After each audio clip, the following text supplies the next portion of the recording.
RSS के खिलाफ, इन हत्यारी ताकतों के खिलाफ, और उत्तराखंड को जो थाईलैंडी संस्कृति की तरफ धकेल रहे हैं, उत्तराखंड के अंदर जिस तरीके से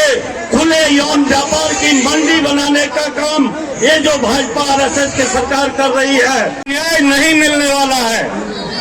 अंकिता को न्याय देने के लिए अब सिर्फ वीआईपी की गिरफ्तारी की मांग ही नहीं,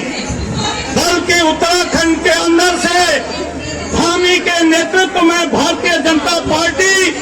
और आरएसएस की विदाई की मांग हमको करनी होगी। उसको हमको हटाना होगा, क्योंकि हम जानते हैं कि आज तक उन सारे अपराधियों को बचाने का काम, सारे सबूतों को नष्ट करने का काम ये मोदी जो है, मोदी के नेतृत्व में ये जो धामी की सरकार उत्तराखंड के अंदर चल रही है, ये सरकार जो है ये इसकी जिम्मेदार है। और इसलिए इस सरकार को अब हटाना हमारा एकमात्र उद्देश्य होना चाहिए, वरना ये जो अंकिता के हत्यारे हैं, अंकिता के दोषी हैं, इन दोषियों को सजा हम नहीं दिला पाएंगे। दूसरी बात मैं आपसे ये कहना चाहता हूँ कि आज पूरा उत्तराखंड उबल रहा है, देश की जनता आपके साथ इस न्याय की लड़ाई में है। धामी की सरकार रहेगी तो इन अपराधियों को जो आज जेल के अंदर भी हैं, उनको भी जो है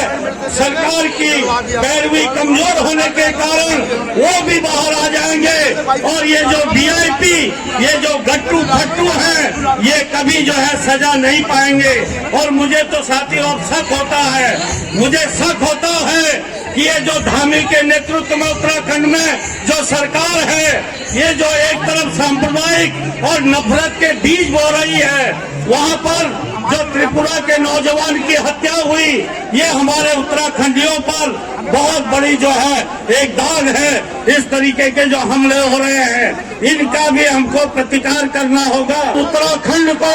जो थाईलैंडी संस्कृति की तरफ धकेल रहे हैं, उत्तराखंड के अंदर जिस तरीके से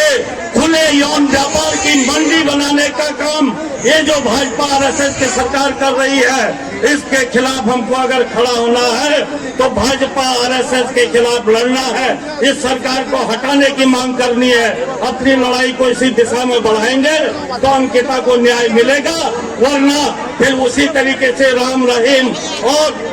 बापू आसाराम और सेंगर की तरह अंकिता के हत्यारे भी बाहर घूमते आपको मिलेंगे। आप सबका धन्यवाद।